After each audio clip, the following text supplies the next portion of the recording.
आवाज़ आ रही है आप लोगों को? मेरी ऑडियो वीडियो क्लियर है?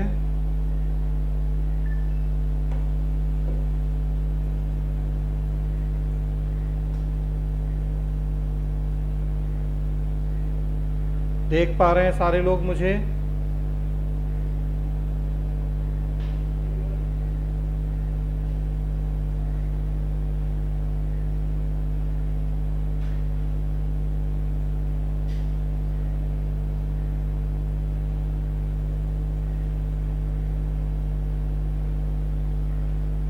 अपना ऑडियो चालू करके बताएं मुझे, सुन रहे हैं?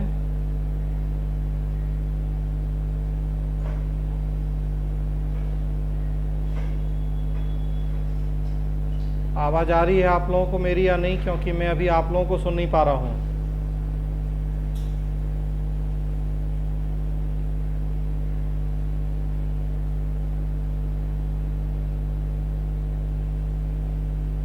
आप लोगों की किसी की भी मुझे आवाज़ नहीं आ रही है।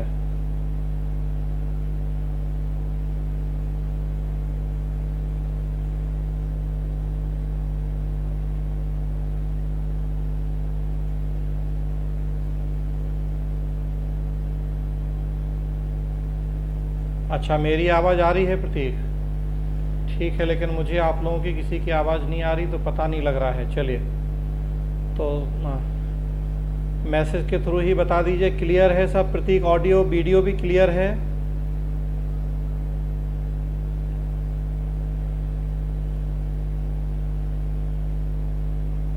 अच्छा, चलिए ठीक है।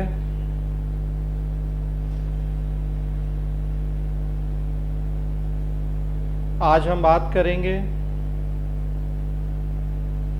बेसिकली सेमिनार है। आज कल एक दिन 2 दिन पवेट क्या है, कैसे पढ़ना है, इस पे बात होगी। और तब उसके बाद फिर हम आगे रेगुलर क्लास शुरू करेंगे।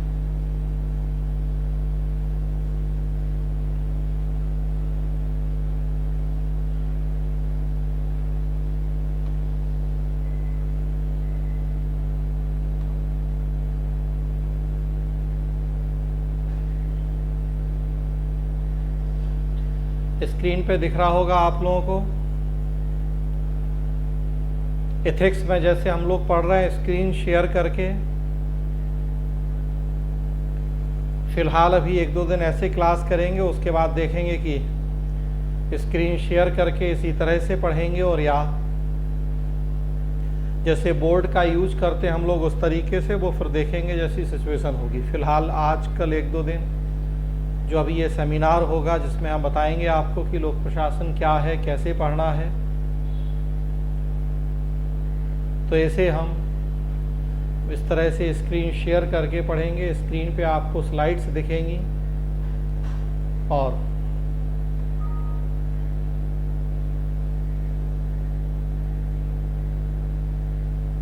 उन स्लाइड्स को आप लोग देखेंगे। मैं चर्चा करूंगा आपसे।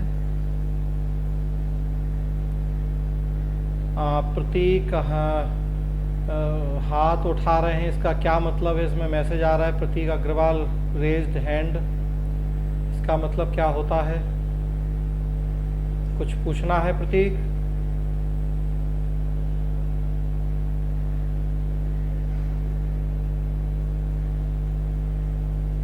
अच्छा, ठीक है। चलिए, तो फ्रेंड्स, सबसे पहले जैसा मैंने कहा कि हम थोड़ा सा चर्चा करेंगे लोक प्रशासन विषय क्या है, कैसे पढ़ना है। सेमिनार 1 दिन 2 दिन जो होगा, और तब उसके बाद फिर हम टॉपिक पे आएंगे। यहाँ सबसे पहले स्क्रीन पे आप देख रहे हैं वैकल्पिक विषय का महत्व। ऑप्शनल सब्जेक्ट का क्या इम्पोर्टेंस है सिविल सेवा परीक्षा की तैयारी में। फ्रेंड्स, जैसा कि आप सभी को जानकारी है, यूपीएससी में 1000 नंबर का जीएस है और 500 नंबर का ऑप्शनल है।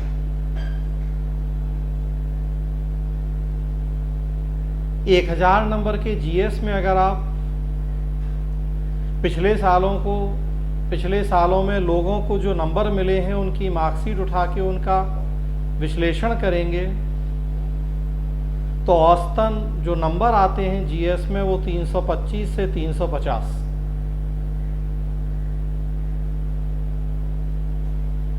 मतलब 32% से 35% के आसपास नंबर आते हैं लोगों को जीएस में। बहुत अच्छे स्टूडेंट जो टॉपर्स हैं उनके नंबर भी देखें तो जीएस में लगभग इसी रेशियो में नंबर है।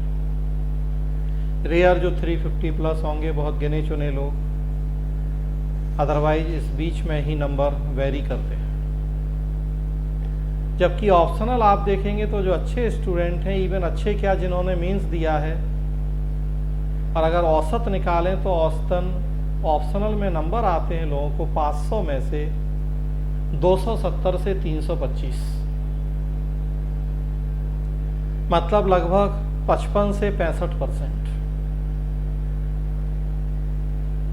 जीएस में 32 से 35% नंबर आ रहे हैं लोगों को और ऑप्शनल में 55 से 65% नंबर। उसके बाद भी बस मानसिकता ऐसी बन गई है और बना दी गई है कि जीएस 1.5 साल पढ़ते हैं, 1.5 लाख रुपए फी खर्च करते हैं, ऑप्शनल 4 महीना और 40,000 फी खर्च करने में भी कष्ट होता है। तो ये कहुआ बना दिया गया टीचर्स की तरफ से, कोचिंग की तरफ से।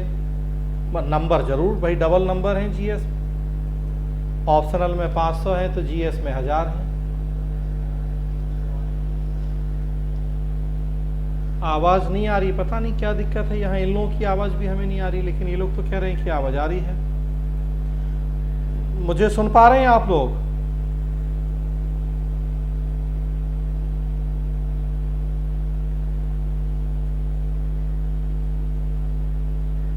आ रही आवाज, नहीं आ रही आप लोगों को? क्योंकि आप लोगों की किसी की मुझे आवाज नहीं आ रही। आज ये क्या चक्कर है?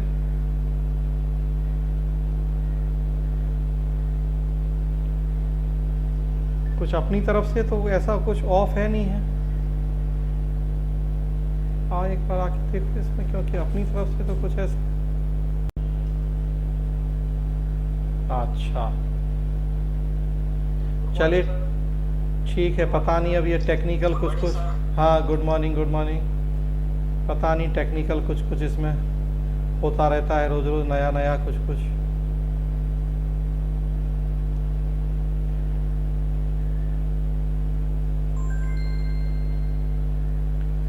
तो हम यहाँ बात कर रहे हैं आपसे कि देखने में भाई जीएस 1000 नंबर का है तो लगता है कि ज़्यादा पैसा खर्च करो, ज़्यादा टाइम खर्च करो। ऑप्शनल 500 नंबर का है तो कम पैसा कम टाइम। लेकिन वास्तविकता आप देखें कि जीएस में 1000 में कितने नंबर मिल रहे हैं और ऑप्शनल में 500 में। लगभग 1000 में जितने नंबर जीएस में मिलते हैं उतने नंबर ऑप्शनल में 500 में मिल जाते हैं। देखिए आप 325 से 350 ये औसत है जीएस का प्राप्त अंकों का, और 270 से 325 ये औसत है ऑप्शनल का प्राप्त अंकों का। तो ऐसी स्थिति में ऑप्शनल का बहुत ज़्यादा महत्व है सिविल सेवा परीक्षा में। परीक्षा पास या फेल करने में सच्चाई ये है कि जीएस से कई गुना ज़्यादा भूमिका ऑप्शनल की है। और सबसे बड़ी बात कि जीएस में कितनी भी मेहनत करेंगे वो इसके ऊपर नंबर 2, 5, 10 बढ़ जाए तो है, लेकिन ऑप्शनल में आप 270 को 325 भी कर सकते हैं। मतलब काफ़ी स्कोप होता है आपके पास उसमें नंबर बढ़ाने का।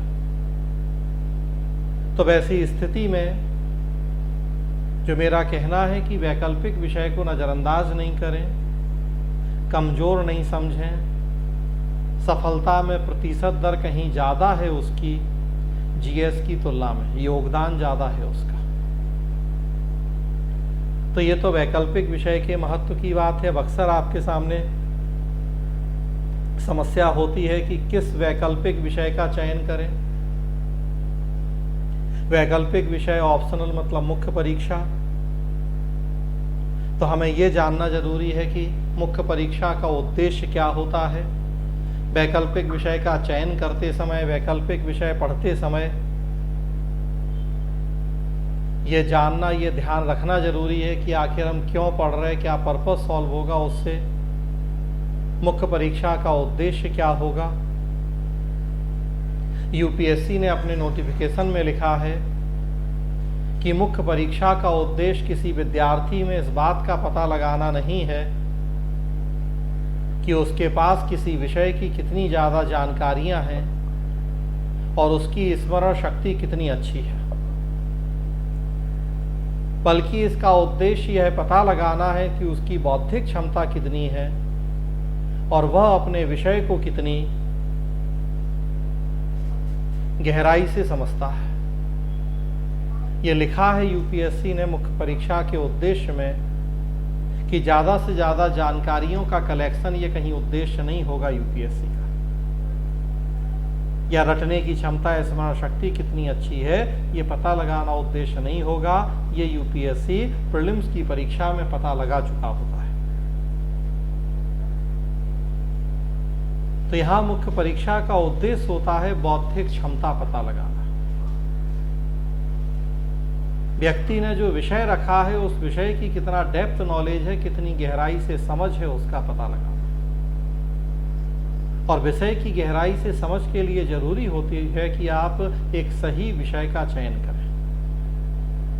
अगर विषय सही नहीं है तो फिर गहराई से उसकी समझ हो पाना संभव नहीं है, और अगर गहराई से समझ नहीं होगी तो आपके सामने है कि आप फिर यूपीएससी की मुख्य परीक्षा को पास नहीं कर सकते। आप लोग अपना ऑडियो बंद कर दीजिए, जिसका भी ऑडियो चालू है ऑडियो बंद कीजिए। जब हम पूछेंगे तो फिर ऑडियो ऑन कीजिएगा। कुछ जवाब आपसे पूछेंगे तो फिलहाल ऑडियो सारे लोग बंद रखें। तो हम बात कर रहे हैं कि विषय की गहराई से समझ, इसकी परीक्षा होनी है, और गहराई से समझ के लिए जरूरी है कि आप एक ऐसे वैकल्पिक विषय को चुनें जिसमें आप सबसे ज़्यादा कंफर्टेबल हों, सबसे ज़्यादा बेहतर करने की स्थिति में हों। फ्रेंड, छोटी छोटी बातें हैं लेकिन बहुत महत्वपूर्ण बातें हैं। सिविल सेवा परीक्षा की तैयारी की शुरुआत कर देते हैं, लेकिन कभी आज तक ध्यान से आप में से ही पूछूं, जितने लोग हैं ईमानदारी से कितने लोगों ने आज तक यूपीएससी का नोटिफिकेशन ध्यान से पढ़ा है? ईमानदारी से अभी सिलेबस पूछें तो कितने लोगों को याद है? केवल लोक प्रशासन की यूनिट के नाम बता दें हमें, 26 यूनिट क्रम से कि ये यूनिट हैं बिना भूले। कितने लोग हैं जो ईमानदारी से नोटिफिकेशन पढ़ते हैं यूपीएससी का, जिसमें सब कुछ लिखा है कि यूपीएससी की क्या अपेक्षाएं होंगी आपसे, परीक्षा में क्या चीज़ें देखेगा वो, किन गुणों की, किन योग्यताओं की जांच करेगा वो, लेकिन हम नहीं देते ध्यान उन चीज़ों पर। वैकल्पिक विषय के चयन के लिए हमें ये भी जानना जरूरी है कि वैकल्पिक विषय का स्तर क्या होगा यूपीएससी की मुख्य परीक्षा में। वो चाहे आप यूपी बिहार का एग्जाम दे रहे हैं, थोड़ा सा स्टैंडर्ड वहाँ कम हो जाता है यूपीएससी की तुलना में, लेकिन फिर भी बीएमए से काफ़ी बेटर स्टैंडर्ड है। तो वैकल्पिक विषय का स्तर क्या होगा ये भी यूपीएससी ने लिखा है अपने नोटिफिकेशन में। यूपीएससी का नोटिफिकेशन देखें तो उसमें लिखा हुआ है कि परीक्षा के लिए वैकल्पिक विषय के प्रश्न पत्र 6 तथा प्रश्न पत्र 7 के पाठ्यक्रम का स्तर मुख्य रूप से ऑनर्स डिग्री स्तर अर्थात स्नातक डिग्री से ऊपर और स्नातकोत्तर मास्टर्स डिग्री से निम्न स्तर का है। ऑनर्स से ऊपर का होगा और मास्टर्स से नीचे का होगा। इंजीनियरिंग, चिकित्सा विज्ञान, विधि के मामले में प्रश्न पत्र का स्तर स्नातक की डिग्री के स्तर का होगा।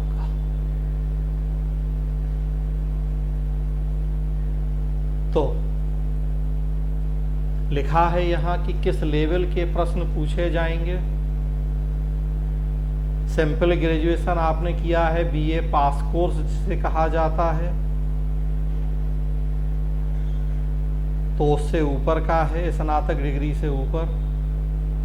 आप बीए ऑनर्स करते हैं तो उसका स्टैंडर्ड नेचुरल सी बात है, बीए पास कोर्स से ज़्यादा होता है तो ऑनर्स का स्तर, या पास कोर्स से थोड़ा ज़्यादा और मास्टर से थोड़ा कम। ये लेवल है वैकल्पिक विषय का। हालांकि सच्चाई ये है कि जो वैकल्पिक विषय में यूपीएससी प्रश्न पूछता है उनमें कई बार तो आपने अच्छा खासा शोध या रिसर्च किया हो, पीएचडी का लेवल, तब भी आप प्रश्न सॉल्व कर लें तो बड़ी बात है। तो अक्सर सिद्धांत और व्यवहार में अंतर भी होता है। तो ये मन को तसल्ली देने के लिए है, लेकिन जो यूपीएससी ने लिखा है वो तो हमें जानना ही है कि वो किन बातों की जांच करेगा। मैंने कहा उसकी अपेक्षाएं क्या होंगी।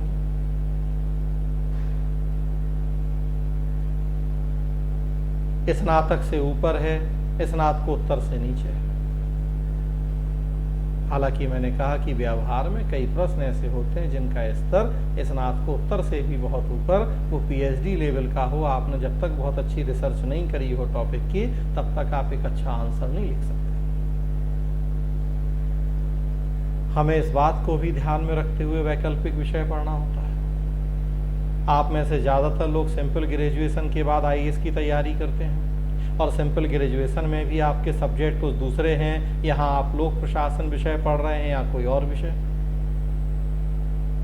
तो ऐसी स्थिति में फिर हमें ध्यान रखना है कि किस लेवल की पढ़ाई की जरूरत है यहाँ ऑप्शनल में, जिससे आप यूपीएससी की परीक्षा को पास कर पाएं। आगे बढ़ें। मैं कुछ आधार बताता हूं कि जब आप विषय का चयन करें तो किन बातों को ध्यान में रखी जाए। यहां संक्षेप में उन आधारों की चर्चा मुझे प्रासंगिक लग रही है।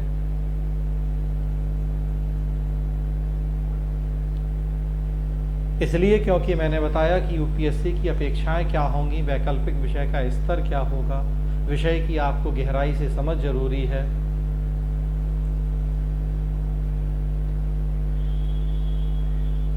स्नातक से ऊपर की समझ जरूरी है। तो उसके लिए जब तक आप एक अपने लिए बेहतर विषय का चयन नहीं करते हैं, तब तक आप यूपीएससी की इन अपेक्षाओं पर पूरी तरह से खरे नहीं उतर पाते हैं।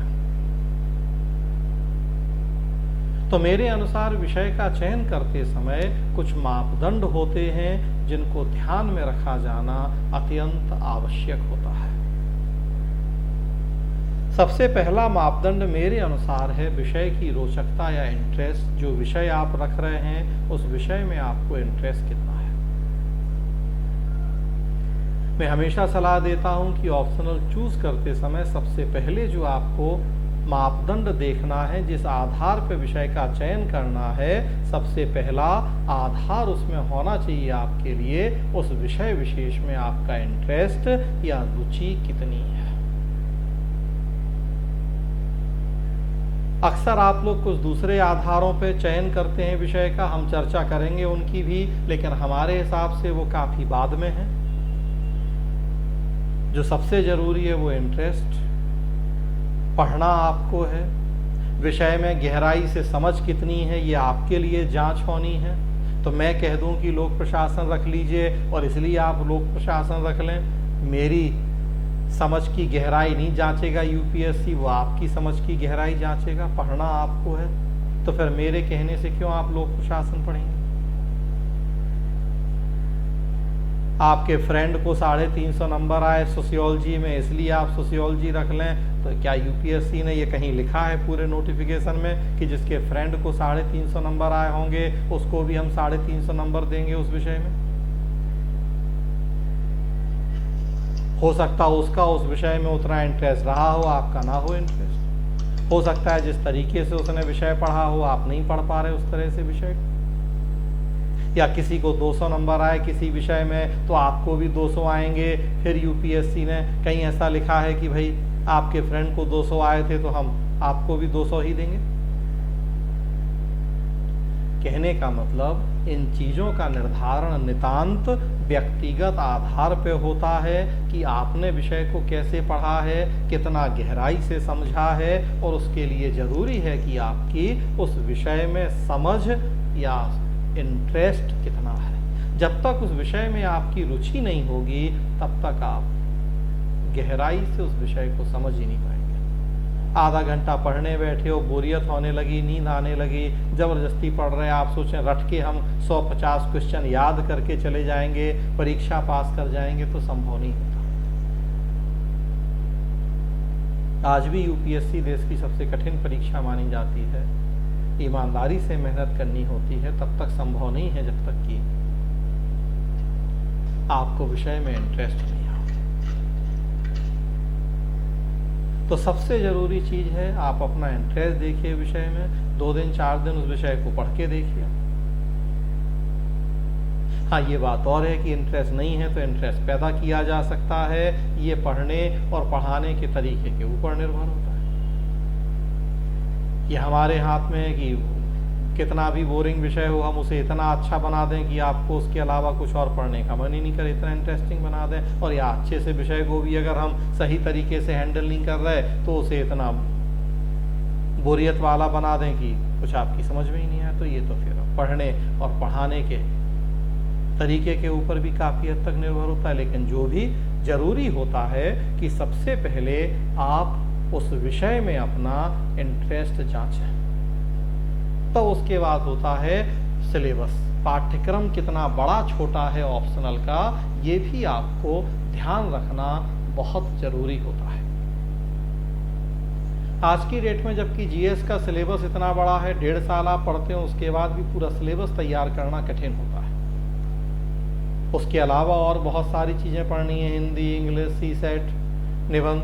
वैसी स्थिति में ऑप्शनल, चूँकि ऑप्शनल नाम ही है, आप अपनी मर्जी के अकॉर्डिंग चयन कर सकते हैं। बाकी में तो आपकी मर्जी नहीं चल रही। जीएस के 4 पेपर तो पढ़ने ही पढ़ने हैं। हिंदी इंग्लिश पढ़ना ही है, निबंध पढ़ना ही है, इंटरव्यू सीसेट पढ़ना ही है। कहीं आपकी मर्जी नहीं है सिवाय वैकल्पिक विषय के।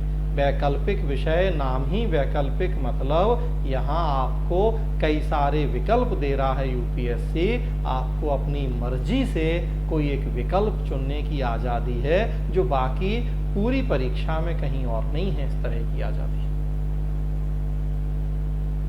तो जहाँ आज़ादी है वहाँ फिर सलाह दी जाती है, उस आज़ादी का सही प्रयोग कीजिए। खुद सोच के देखें, एक विषय, एक ऑप्शनल जिसका सिलेबस इतना बड़ा है कि 1 साल पढ़ें तो भी शायद ढंग से तैयार नहीं हो, वहीं दूसरा एक विषय ऐसा है जो आप 4 महीने पढ़ के बहुत अच्छे से तैयार कर सकते हैं। सोच के देखें दोनों में से किसे चुना जाना चाहिए। बिहार में, यूपी में सोशल वर्क, लेबर, डिफेंस क्यों इतने पॉपुलर रहे हमेशा? इसीलिए कि बहुत छोटा सा सिलेबस। अब हट गए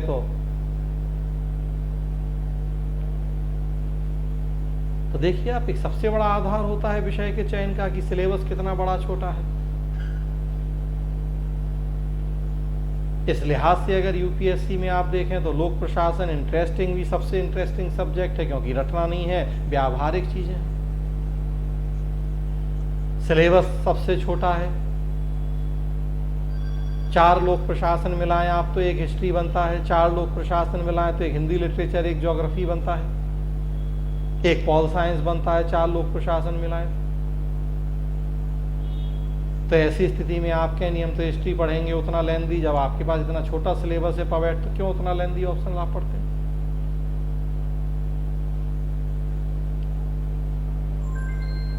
और उसी से जुड़ा और एक मुद्दा है कि तो जो सब्जेक्ट आप रख रहे हैं उसकी बहु उपयोगिता, मल्टीपर्पज कितना है वो या नहीं है। हिस्ट्री आप पढ़ते हैं, आपको 15 क्वेश्चन मिलते हैं प्री में मैक्सिमम, मेंस में 100 नंबर की मदद मिलती है, लेकिन साल भर तक हिस्ट्री पढ़ना पड़ेगा, इतना बड़ा सिलेबस।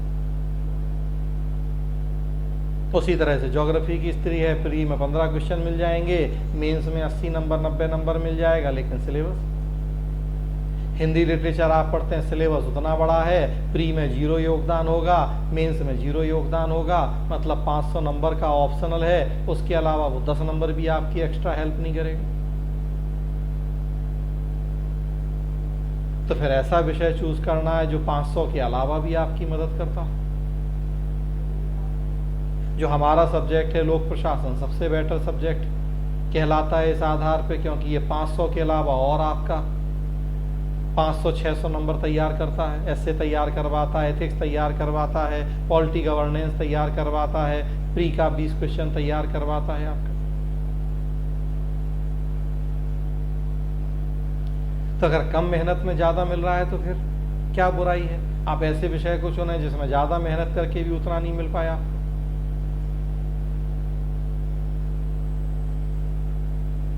विषय का चयन करते समय ये भी देखना होता है कि डायनेमिक नेचर है सब्जेक्ट का कि नहीं है। कई लोग हैं जो सलाह देते हैं, ऐसे विषय को पसंद करते हैं जो सोते हुए हों।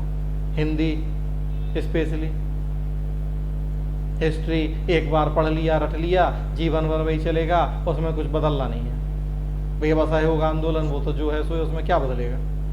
एक बार पढ़ लिया रट लिया, ना कोई अपडेशन करना है ना कुछ। पब्लिक एडमिशन में लोग कहते हैं कि एडमिट कहाँ कोई है,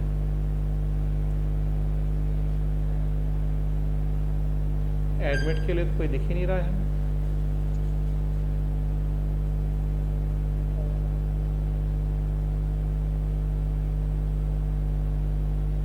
इसमें तो कोई नहीं आ रहा है एडमिट के लिए।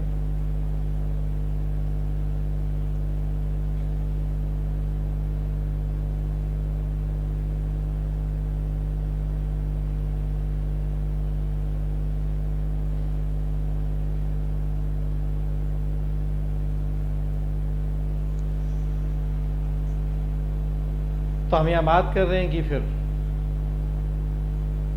कई बार लोग सलाह देते हैं कि इसमें अपडेट नहीं करना पड़े, बस रट लो एक बार जीवन भर के लिए वही। तो फिर मैं कहता हूँ कि फिर जीएस क्यों पढ़ते हैं आप? जीएस में तो रोज अपडेशन करने होते हैं।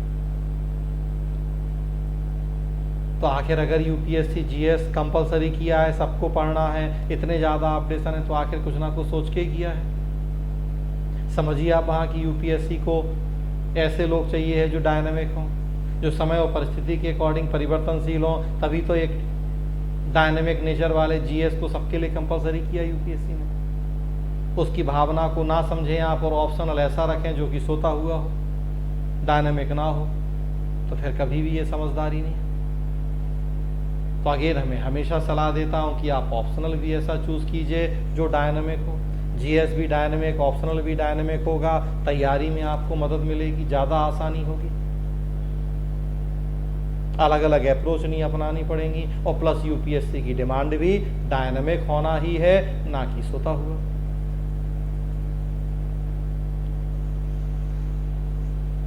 फ्यूचर एस्पेक्ट, ट्रेंड्स, कई और चीजें हैं जो फिर देखी जाती हैं, उनके आधार पर भी तय किया जाता है कि आप कौन सा ऑप्शनल चूज करते हैं।